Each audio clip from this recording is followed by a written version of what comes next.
Hey there, glad you could join us. Today we're going to talk about the 5 biggest mistakes homeowners make. Now some of you may already know, some of it you may not. But let's cover the 5 mistakes that a lot of homeowners make. Make sure we get them out of the way and you understand them so that, hey, if you're ready to buy a home, you don't make these mistakes. And while you're at it, if you want some more advice, you want to talk in person, my number's right below. Reach out to me. Let's talk. Free obligation. Just reach out, say hi. And also, if you enjoyed this video, make sure you hit the subscribe. Make sure you hit like. Subscribe and hit like. And hit the little bell notification. And then when I put out new videos, you'll be one of the first to know. You can come take a look. It might be something new for you to learn. Might be something you enjoy. But yeah, reach out to me. As we talk about these 5 deals, I want to make sure that you hang around to the very end, because the last one, I want to make sure you get, I want to make sure you understand, and I want to make sure it burns into your mind. So hang around for number 5. We're going to get into these 5 mistakes right after this.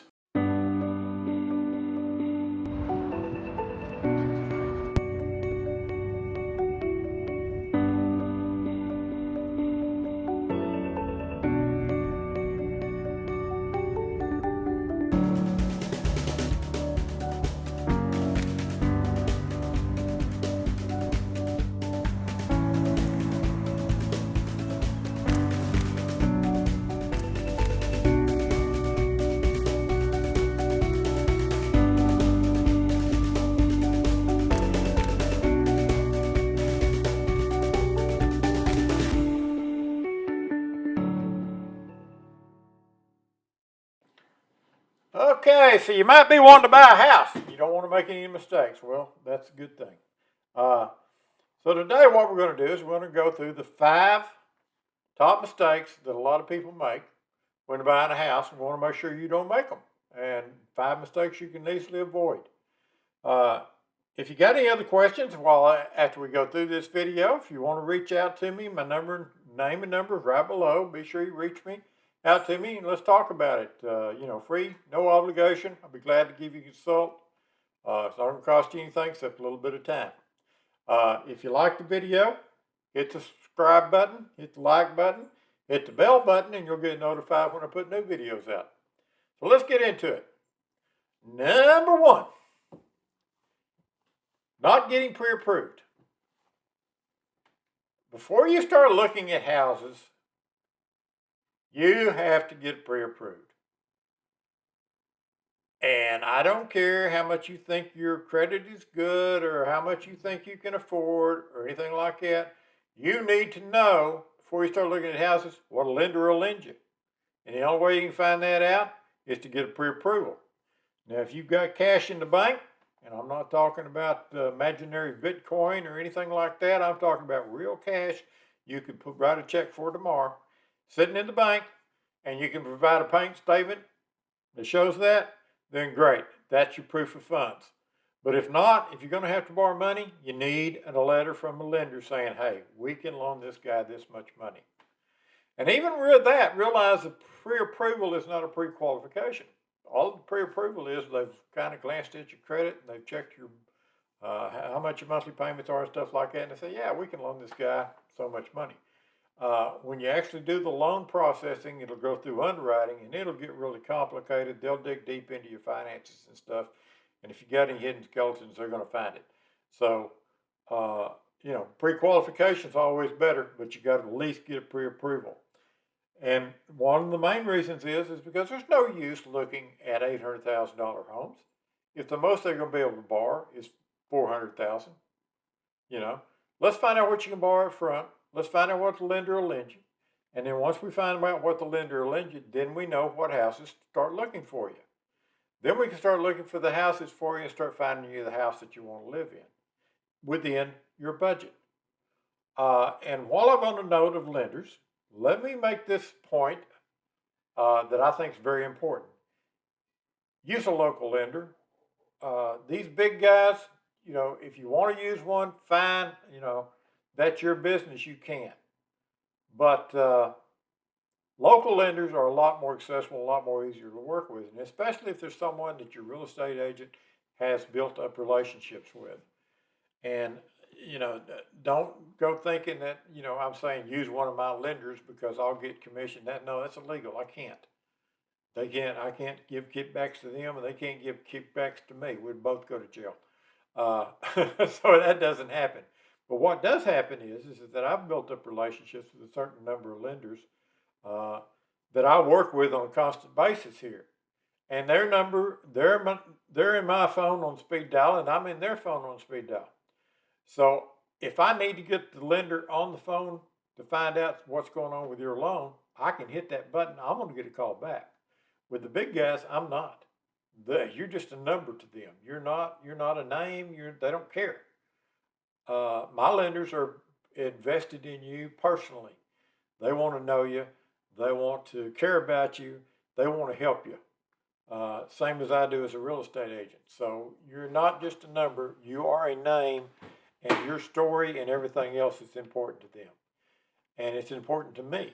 And so I want to work with a lender that is also important with, and it can help you out. So, if you need a lender, I'll be glad to recommend one of mine. If you've got a lender already, that's great.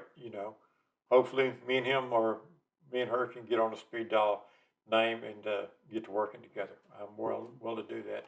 But like I say, the big guys, they're kind of your number. You're not a name. Number two, a lot of home buyers fail to take in the full expenses that they're going to need to not just buy a house, but to own a house. You're going to have ongoing maintenance costs. You're going to have insurances, things like that. All of that needs to be taken into consideration because I don't want you to buy a house and then end up hating it because you're stressed at the end of every month when you have to write a check to make the next house payment, and you're pulling your hair out and you're hating your life because of it. It's not a good feeling. Been there, done that. Got the T-shirt for it. I always say buy the most house you can afford, but the key word there is afford. So let's sit down. Let's figure out what you can afford, what you can't afford, what your budget a little bit for maintenance, budget a little bit for your insurance, and any ongoing type of things, so that you're not totally stressed. Let's make sure you can afford what you're going for. Let's not put you in a house that's going to make you crazy, and just ruin your marriage and get you to drinking. So let's think about it, okay? So always consider the total cost of ownership and make sure you can afford what you're buying, okay? Because the loan company says, hey, I'll loan you $800,000, but your budget really says, hey, you can only make payments on a $550,000 house. Let's buy a $550,000 house. Let's don't buy the most expensive house. Let's find you something comfortable that you can fall in love with that's within the budget you can afford to live in, okay? Number three, this kind of fits into it also, making emotional decisions. Don't. This is a business deal. Now, I'm not saying I don't want you to love the house you're living in. I want you to love the house you're living in. I love the house I'm living in. It's not a mansion. It's just a, average Joe's house. It's nothing special, We fixed it up quite a bit and put our mark on it, and it's our home. We feel comfortable here. And you should feel comfortable in your home, and you should love it. You should love living there. But don't make an emotional decision and write a check that you can't afford, the cash. I've seen people walk into houses and they go, oh my God, this is my dream house. I got to have this house and I don't care what it costs. And they're paying $50,000, $60,000 above what the house was even offered for sale for, just so they can make sure they get it. And then a year later, they're regretting it. They're saying, oh my God, why did I do that? I couldn't afford that. I didn't want to buy that house. Blah, blah, blah. Don't make emotional decisions. Keep your emotions in check. Like the house, love the house, but don't make an emotional decision based on that house, because there will be other houses that you love too. There are other houses out there. I promise you there are.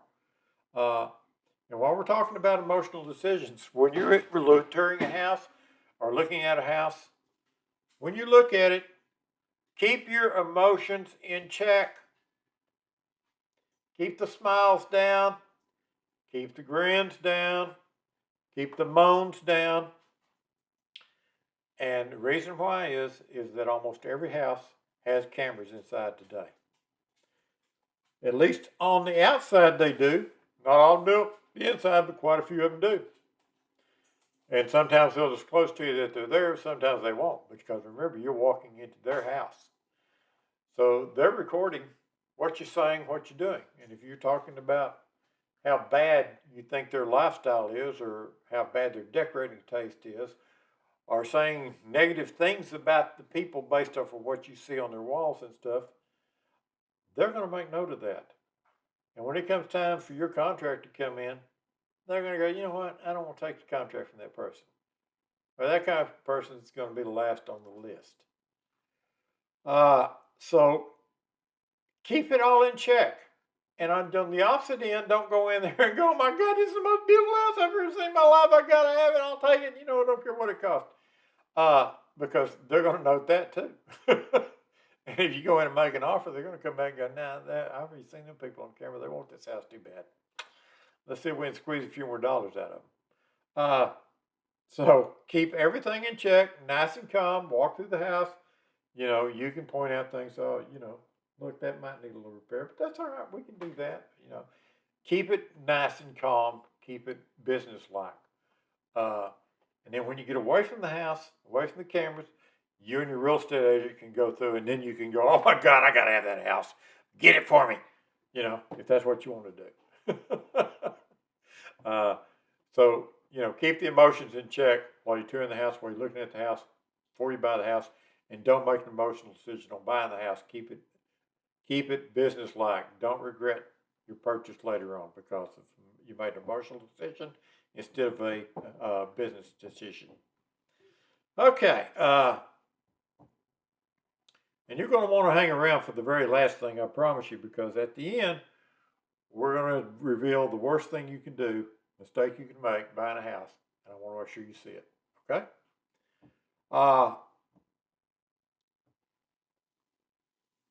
The number 4 is not working with the real estate agent. Unless you're an expert at buying homes, work with the real estate agent. Because number 1, you're emotionally invested in buying the house. And this goes back to what we just talked about. So you're not in a real negotiating position.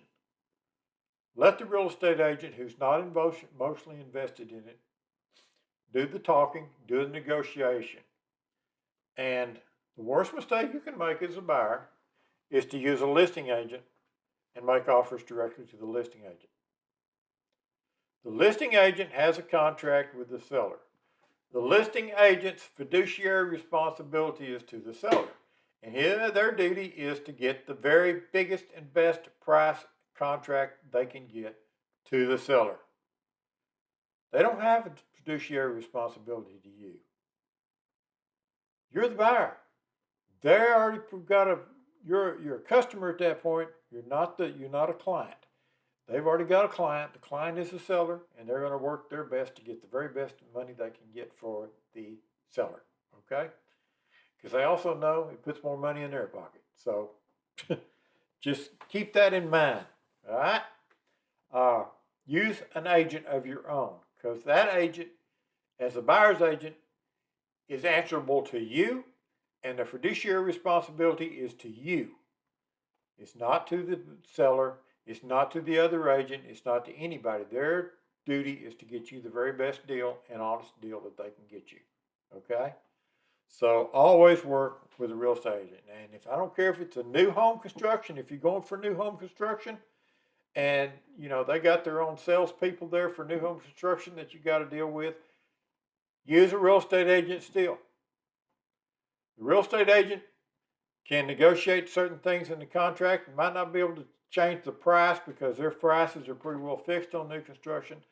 but they can negotiate little add-ons and additions to it, and they can make sure that the seller agents or the construction agents are not going to leave out a few things, if you know what I mean, under the contract, and then maybe later on skip a few things that you don't notice about or think about until you moved in the house and you go, well, wait a minute, I thought I was supposed to get, and you don't have it.